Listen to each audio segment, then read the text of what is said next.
joined again with IT Service Management Forum Arabia.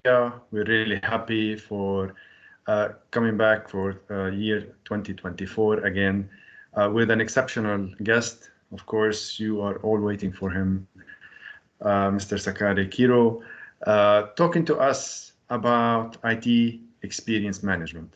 Mr. Sakari is an IT experience fanatic in HappySignals, and then today let me welcome him. Mr. Sakari, welcome to Service Management Forum Arabia. We are glad that you are here. We're glad that you joined us, and we're really looking forward to hear from you. Thank you very much for having me. It's nice to come to these events and get to spread the good news about HappySignals and experience management. Exactly. The floor is yours. If you want to add anything about an introduction, if I missed anything, more than happy, please do. Otherwise, let's roll. All right, so maybe I'll just add a quick introduction about what got me interested in IT experience management and HappySignals before joining the company about 3.5 years ago. And the basic concept that I really liked about HappySignals was that they saw that there was the way that IT had been managed for decades with service level agreements, with traditional IT KPIs, was maybe missing out on how actually the end users felt about IT services being provided to them.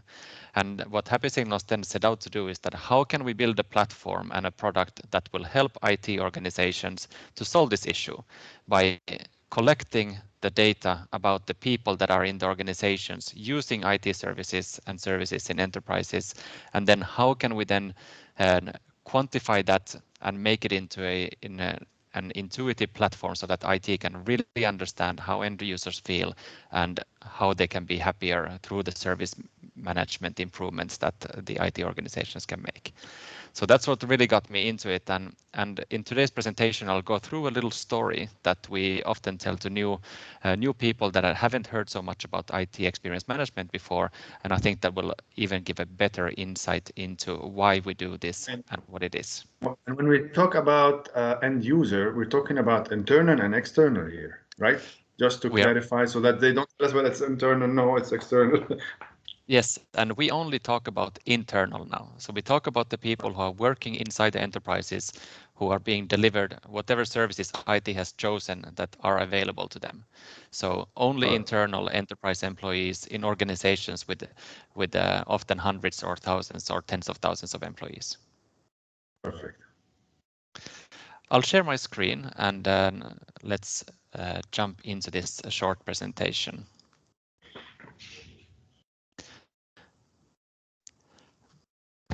So when we speak about IT experience, one of the first questions that we should be thinking about, what is actually experience?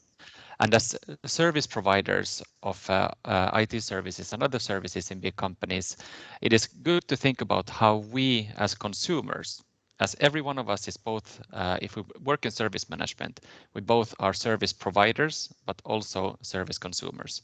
So sometimes putting yourself into the shoes of the end users can be done through a simple exercise of thinking about a recent experience with IT that you, as a listener of this podcast or webinar today, have had, and think about why did I think that experience was good or why was it bad, and then think about why did you give the rating or the opinion about that experience, and based on what criteria. And what is interesting about it is that when we think about experience, there's a lot of companies in the last 3-4 years that have spoken about experience and are using messaging around experience. But what they mean with experience actually varies a lot.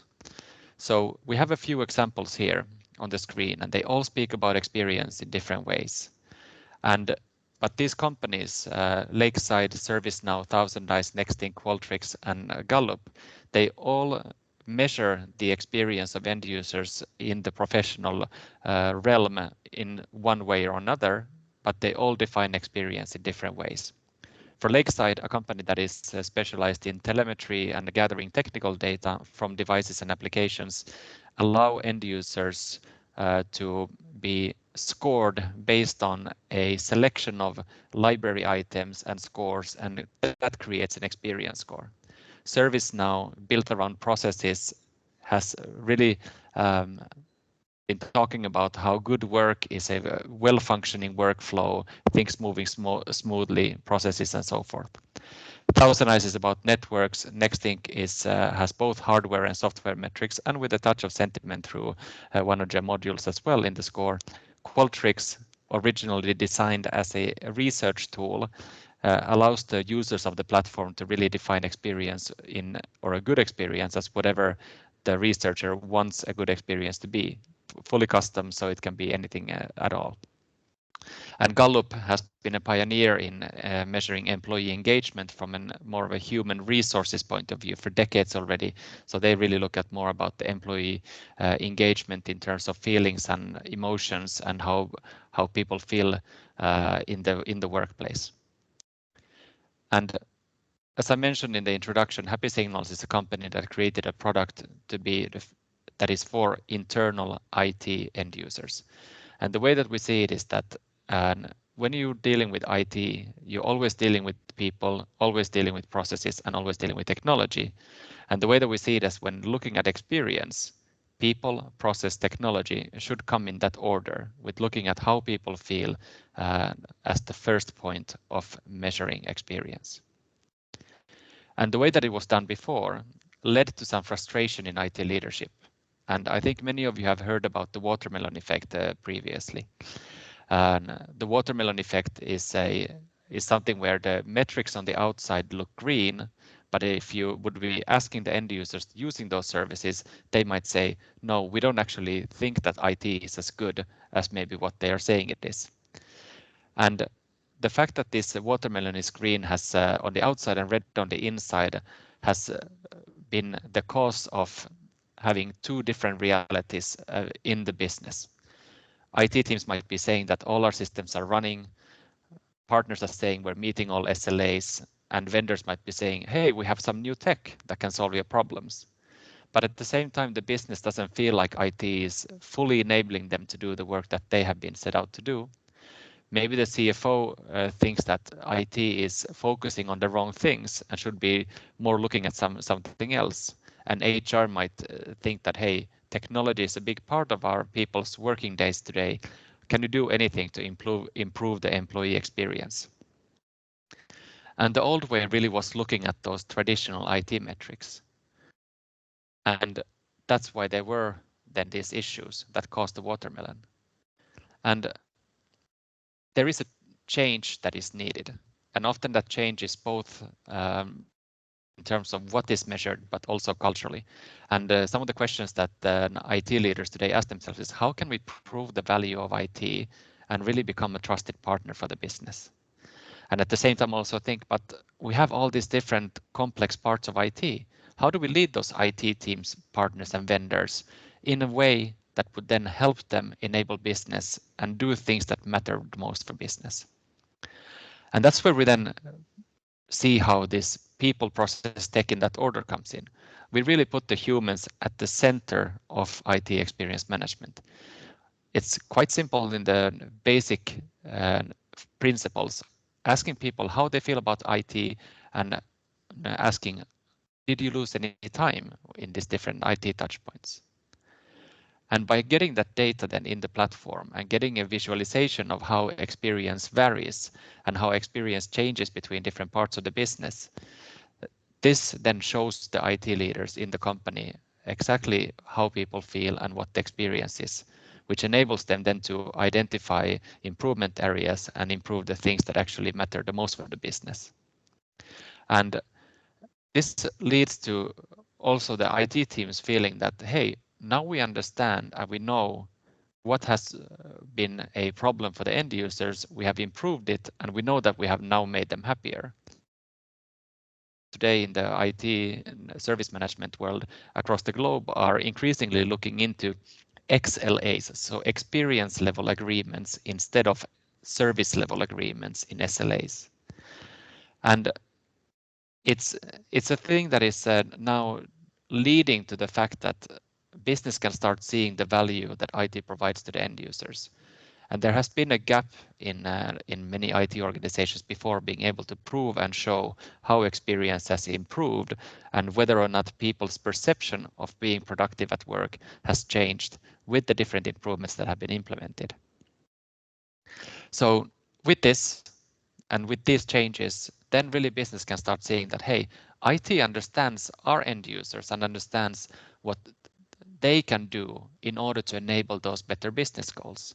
And the CFO might see that, hey, you're actually enabling the business to do their work better. So great, you're doing the right investment decisions now with the experience data. And HR often collaborates with IT organizations, and they can see that, hey, you are now doing the things that matter to the people by doing and focusing on the things that matter the most to the end users of the company.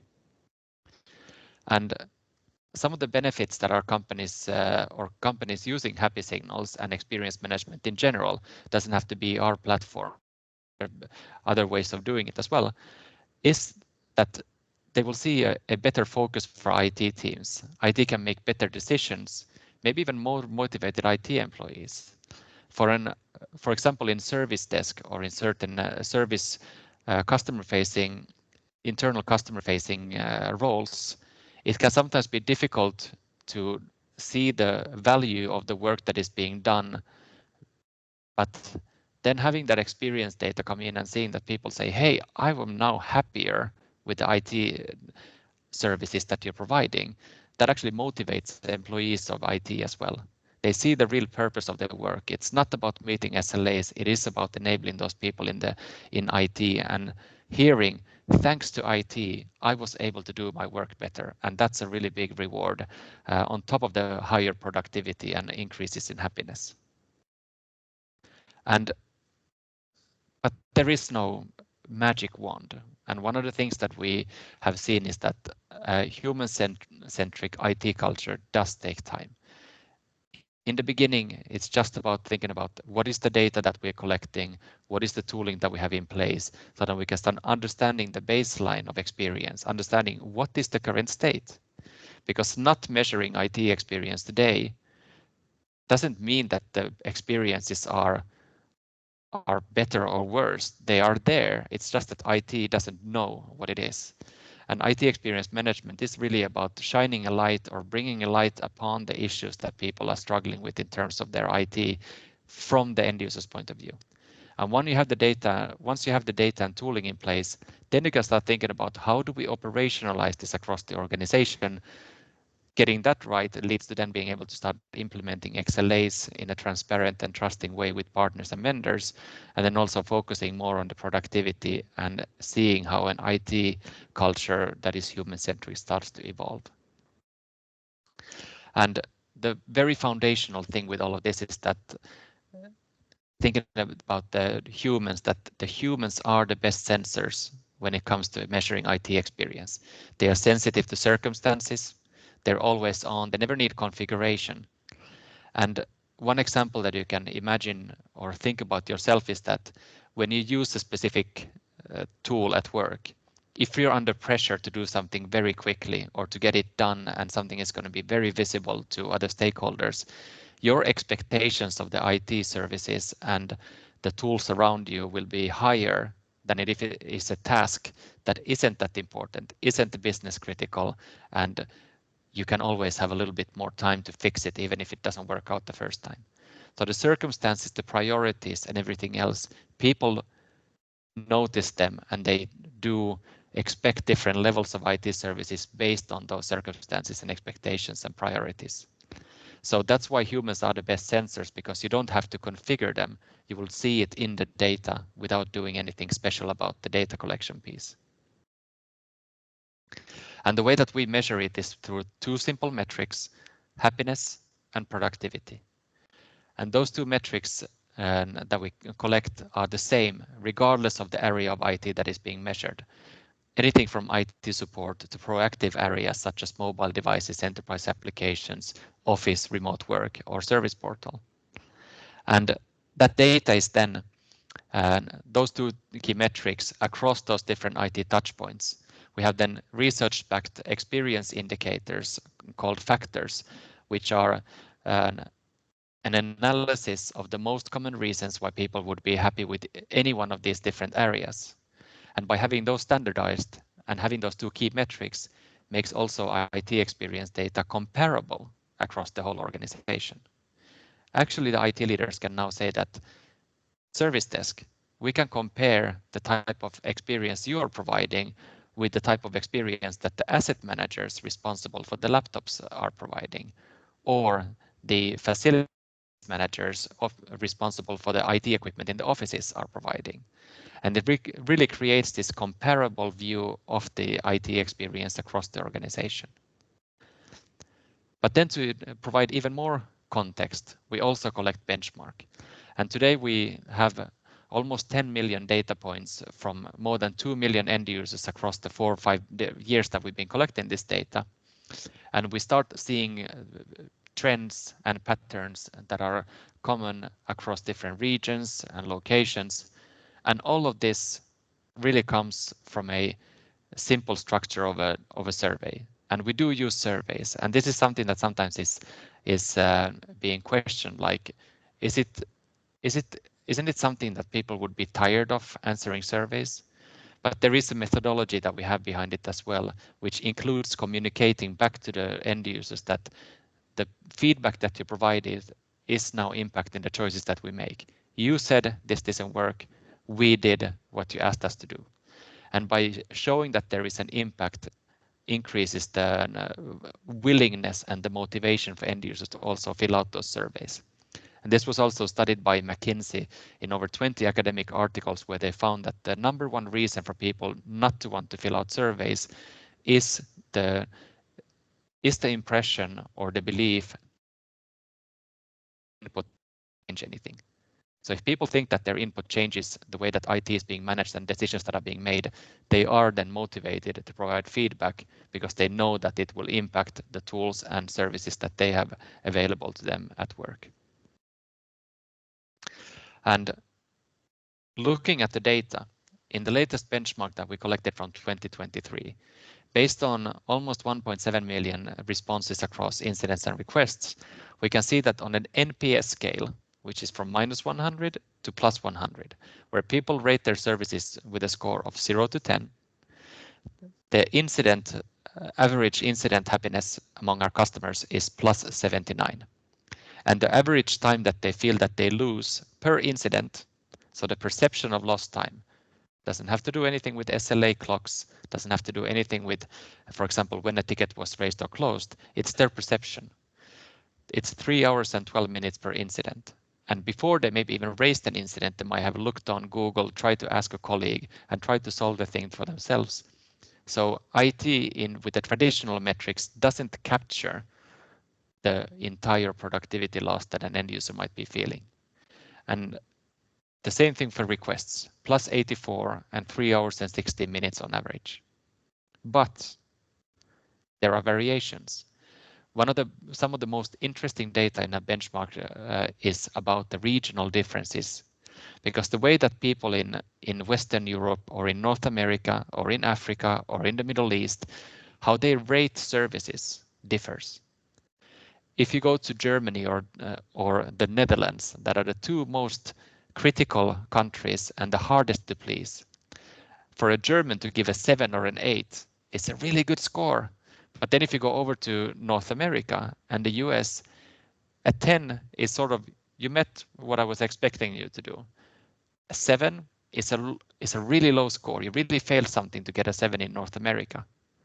So these regional differences also make it better for and easier for service managers and IT organizations to understand what kind of scores could we expect, what is normal and usual and benchmarked in different regions.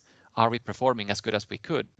Or is it maybe a region where a very high score is the norm, rather than, for example, in Western Europe, where a pretty low score is the norm? And there are some differences also with the requests, and the nature of those two different processes is quite interesting to think about. When you have an incident, it's a problem that you want solved so you can get back to work. Something worked before, it's no longer working, I need help. With a request, You're asking, I need something new. Can you give something new to me? And even there is different expectations in different regions. Am I going to get what I'm asking for? And how quickly am I supposed to get it? And when you look at the lost time differences in the request side, it's interesting to see that, for example, in North America, that was happier than Western Europe on the incident side, is actually less happy and perceives losing more than 3 times more time per every request. Is there a difference there? What about the Middle East? Plus 83 and 5 hours and 49 minutes for each request.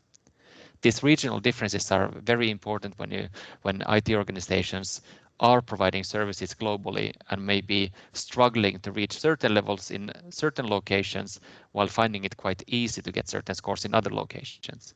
Having this reference point makes it easier to be objective and also communicate to other stakeholders about what the real state of IT is. But the variations are not only in countries and regions, they're also in different industries. The happiest industry is finance and insurance, while the most critical one is technology. And one of the reasons why technology specifically is so critical is also that by the time that people raise incidents that are working in tech-heavy industries, a lot of times those not at solutions and try to solve it themselves, and the tickets that they raise might be more difficult than the tickets that are being raised in finance and insurance or publishing. And it's partially also explained by what kind of user profile they are. And we have been collecting user profile data from more than 2 million responses now across the globe over the 5 years. And we see that there are four types of personas that we collect. And they are doers, prioritizers, triers, and supported. And we have a long article exactly about what this means. But in essence, it is 2 different categories. How confident or skilled are you with IT? And how do you prefer things to be fixed when you have a problem? Do I want to fix it myself? Do I want IT to fix my issue? And these 4 categories then help also organizations understand that doers are the hardest to please. If we have a lot of doers, they are technically able and they're also willing to solve their issues. Great place to optimize the service portal and self-help resources that are being given to them. But if we have a lot of supported in the organization, that means that you probably should be having more service desk agents, more basic information, more tutorials, and really hold their hand through issues until they can get back to work again. And it's very interesting to see that even these profiles vary between different regions. And we see that the specific parts, for example, if we look at the Middle East, the number of doers in the Middle East is almost just a little bit higher than the supported. While if you look at, for example, Western Europe, you have almost or even more than 4 times more doers than you have supported. 2 different types of personas that expect and would prefer a different type of service. So being able to then adapt services also globally based on not only the regional sort of happiness and lost time patterns, but also based on the profiles. And all of this comes through the platform to the end users, about the end users to the IT teams that are using HappySignals. And all of this data only reflects data from HappySignals end users. But I'll stop there maybe now and let's have a discussion about this. There is a lot of resources on our website where you can see more information about profiles, about the benchmark, about how the platform works, and what are the other principles. So how does that sound? Is there any specific topics that you would like to discuss still here?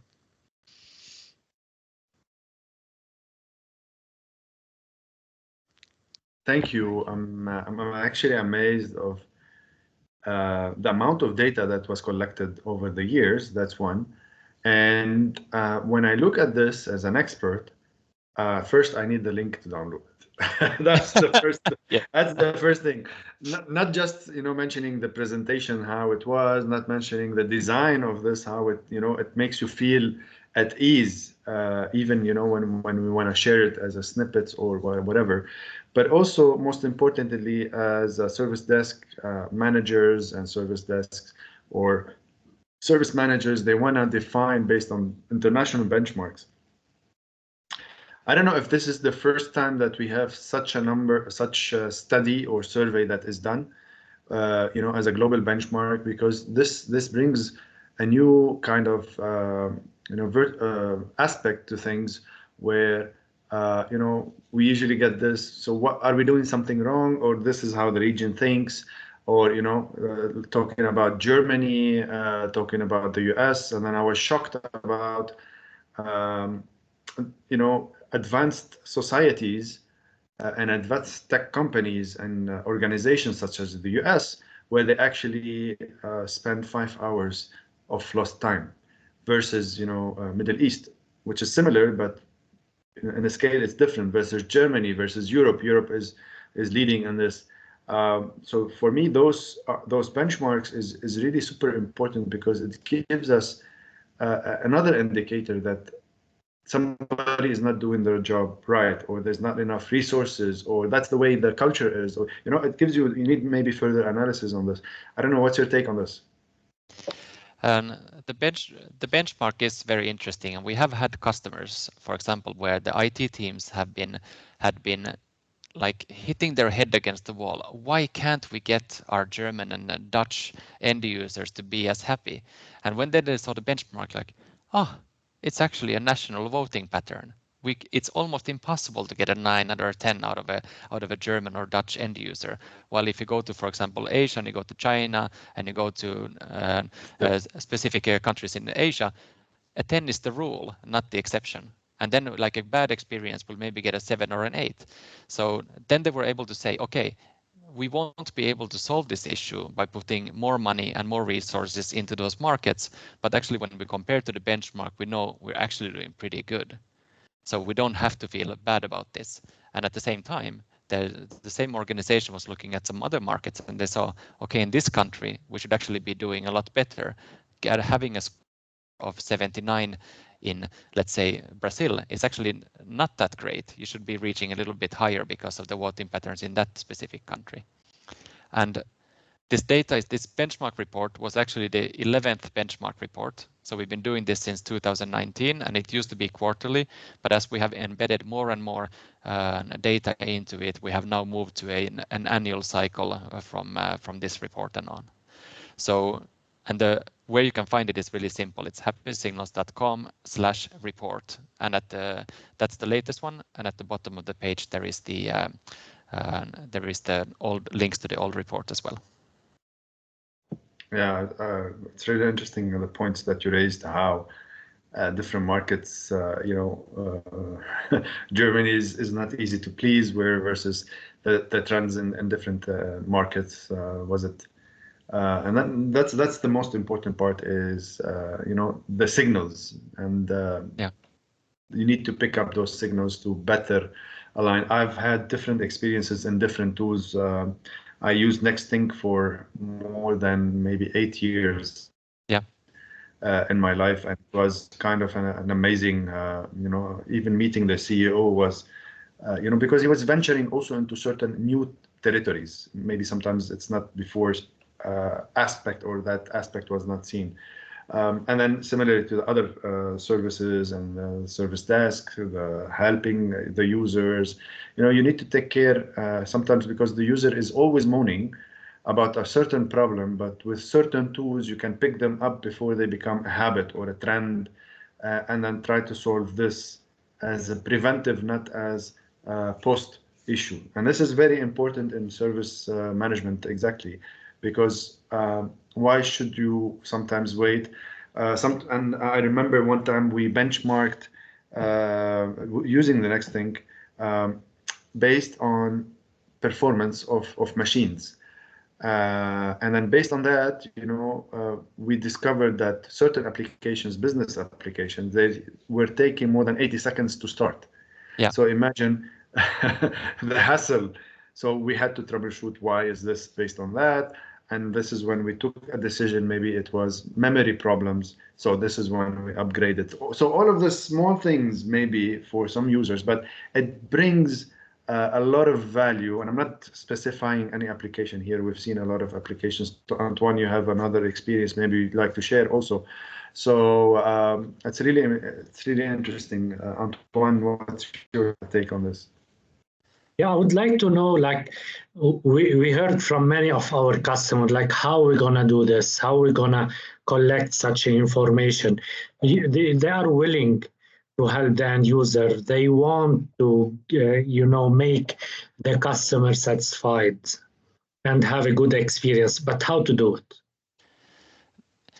Yeah, and I think how to do it, I would say that when thinking about experience management, one of the most difficult conversations are usually with the different stakeholders, getting to an agreement. What do we define as experience?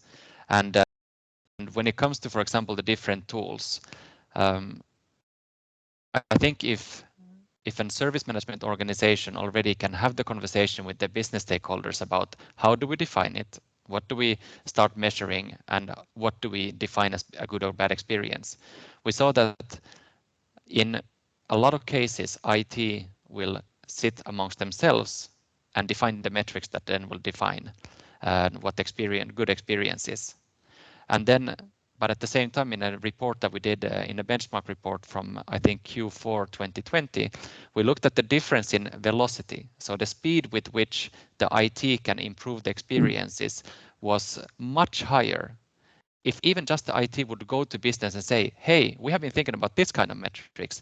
Do you agree that these reflect experience? And do you agree that this could be a way for us to measure how people experience and feel about IT? And when they had that conversation, even if they just went to validate it, the scores over time increased much faster, because it's about that transparency and about the conversation so that business and IT can agree, and it's not just IT thinking in its own corner and then hoping that it will stick and hoping that it will provide a better experience.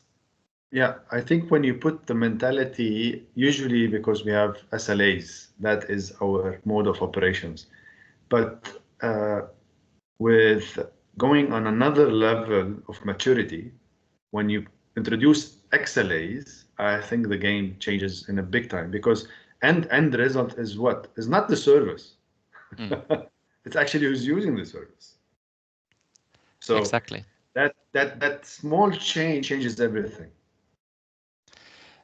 It does, and when it comes to the XLAs, there is one slide that I had in the deck that I didn't show yet, because XLAs have now been in. I'll share my screen again, because it's very interesting. Is there any specific, metrics also to look at? Yeah, I think the way that we see XLAs, and I think you will probably recognize this from other presentations from other companies as well, is that the XLAs contain, in many cases, 3 different types of data. It contains data about people, it contains data about processes, and it contains data about technology. And one of the things that we see is that when organizations start, you can't have experience level agreements without understanding the experience. And what you use in the next example is good because, for example, in a laptop refresh and with memory being a certain tool or process taking a long time to start up, probably the technology and tool usage was part of a process. So maybe what IT can use the data for example, if they use a tool like HappySignals to do the experience management piece, is that they see, okay, in the expense reporting process, people are using SAP module this, and they're using usually their laptops, and we see that happiness is low. Okay, now we can drill into what parts of the process and what parts of the technology are included, and then those teams often can go into either the ITSM tool or tools like Nextink or Lakeside or others that get the technical data to see, now we understand both the experience but also what was causing it.